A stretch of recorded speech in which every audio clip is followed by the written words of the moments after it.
Papa protégé contre les dangers secoués là et malchance à musique, on a un peu blocage musique. Amen, amen. Amen. Je vais te dire que c'est bon, ma carte. Voilà, tu vas sur le même si vous avez un bisou. Avant de camarade na maman to somali biloko oyo aza te komona ye papa Élysée aza exemple ya wana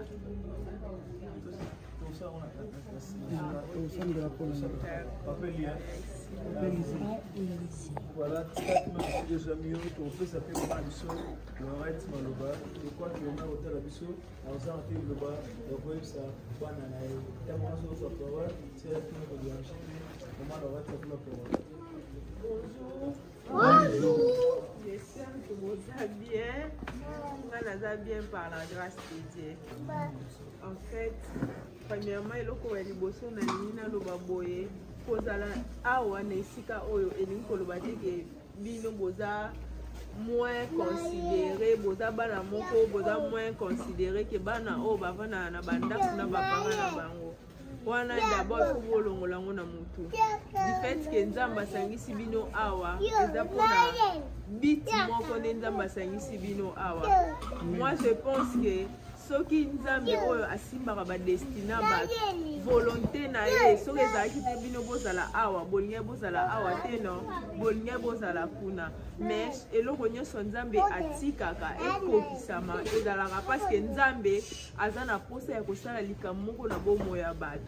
Donc ça veut dire que vos destinées nde sali ke nzambe apermettre bino boya awa oyo eza neti école boye ndeti ko apprendre elingi oloba te ke bino boza différent na biso bato oyo tovandi na ndako non bolongola ngo na mutu et puis elingi koloba te ke po bino bokoli na orphelinat ke bino il faut bobriller te na vie wana mpe fo bolongola ngo na mutu elingi koloba te ke bino boza moins considéré po bozovanda na orphelinat non elingi mpe koloba te ke bino na kati na bino baministre bozala te po bino boza na orphelinat non elingi koloba te ke ba PDG bakozala awa te po bino boza na orphelinat. Moi je pense que soki nzambe alingi bozala awa eza po azana ba destiné na bino eza koleka kutu na ya bana mususu bazovana na kati ya ndako balobaka boye mutu azana destiné brillant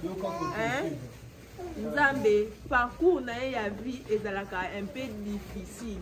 Pourquoi? Parce que destiné na ye il faut sala makambo minene na vie ya wana parcours à vie na ye ezalaka un peu différent na ya bato mususu.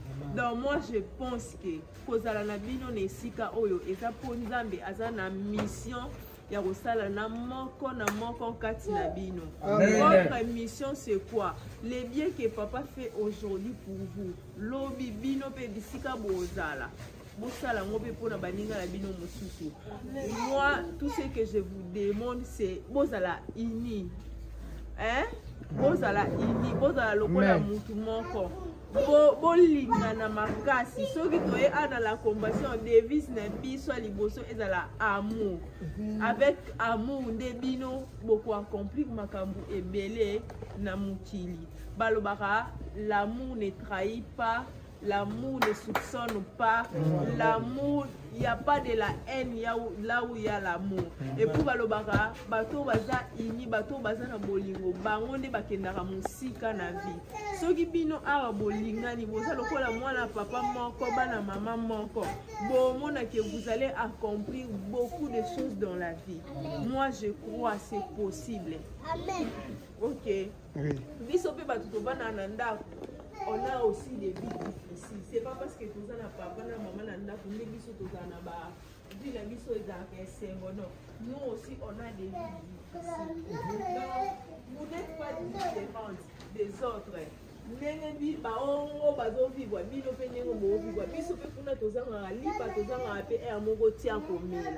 Non, elingi koloba nini awa kozala na bino nesika oyo elingi koloba te ke boza moins boza faible to boza ba rejeter to boza ba to ba abandonner non vous êtes des hommes et des femmes capables d'accomplir des grandes choses dans cette nation. Amen. Vous êtes une bénédiction pour nous. Voilà pourquoi pourquoi? Parce qu'on sait une chose, que l'avenir de cette nation dépend de vous. Alors vous devez travailler aussi bien à l'école pour honorer votre papa. Amen. Vous devez vous conduire bien à la société. Tant que vous avez l'éducation, non, ces enfants, ce sont de meilleurs enfants du monde. Qu'on soit fiers de vous, qu'on parle de vous partout. Ceux qui n'ont pas une opportunité de rencontrer dans la université, dans la société minière. Tant que non, c'est un enfant exceptionnel. Pourquoi? Parce que tu as eu à appliquer tout ce que le papa t'a dit ici. Je crois que Toyokani, non? Ah oui. Alors, marchez toujours la tête haute. Soyez des enfants dignes de votre père, surtout les jeunes filles. L'adolescence, que ça ne vous trompe pas. Amen. L'adolescence, que ça ne vous trompe pas. Hein? Autant en classe, si vous n'avez pas l'opportunité de l'université, vous avez des D6. Dans ça, mon commerce, mais Monique n'a pas moins opportunité. Il y a aussi un non. Donc, c'est un peu ça. Ça ne veut pas dire que pour ma vie, il faut toujours aller à l'université. Mais je crois que par la grâce de Dieu, Dieu va vous donner des moyens à papa pour vous amener jusqu'à l'université. Mais au cas où il n'y a pas ces moyens-là, ne vous limite pas ici. Vision la bino est à la monnaie, vision la bino est à la musique. Il faut imparter autour de vous. Ce que vous avez l'opportunité, c'est la couper couture. Na couper couture, il faut imparter. Au moins, que ma maman député, ma maman ministre, ba ya koto no pas na yo. Dans ce que vous avez l'opportunité, ok, na salon, il faut imparter. Ce que vous avez mécanique, attaque au comme chauffeur. Tant que vous avez salon qui chauffeur, il faut imparter. Il faut avoir une vision dans la vie, c'est très important. C'est ce que je voulais vous dire. Une vie, comme la Bible dit, que Moutou sans vision, c'est un peuple sans frein. Il faut n'importe quoi. Il faut avoir une vision dans la vie. Ta vision, c'est ce qui va définir ton avenir. La vision que tu as sur ta personne. Donc,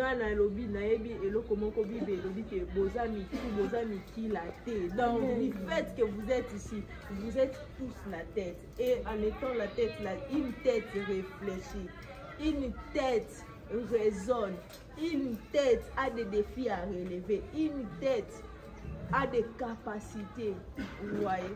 Donc, je pense que vous n'êtes pas moins que les autres. Mais moi, ce que je sais, que vous êtes des meilleurs enfants, vous êtes formidables, des hommes et des femmes capables de relever les défis de cette nation. Amen. Moi, je le crois fermement. L'objet peut être dans une entreprise, je le crois fermement. Alors, s'il vous plaît, pour honorer papa, par votre façon d'étudier, il faut vous honorer, il faut qu'il soit fier de vous. Par votre conduite, c'est tout ce que je vous demande. Il faut vous aimer et il faut l'aimer parce que ce n'est pas donné à tout le monde. Hein? De faire de vous, regarde son âge. Est-ce que vous avez 40 ans? Mais il vous a adopté. Il est là pour vous. Alors il faut l'honorer. Et puis le respect. Il faut voir la différence d'âge. Respect et à la beaucoup nabino. Ok. Moi je sais que c'est pas la première fois. Si le Seigneur nous fait encore grâce, on va encore revenir comme d'habitude. Mais je vous porte dans mon cœur, je vous porte dans mes prières et je cesserai de demander à Dieu que Dieu fasse de vous des hommes et des femmes de meilleures personnes qui soient pour cette nation. Amen. Parce que je crois le Congo de demain c'est vous. Amen.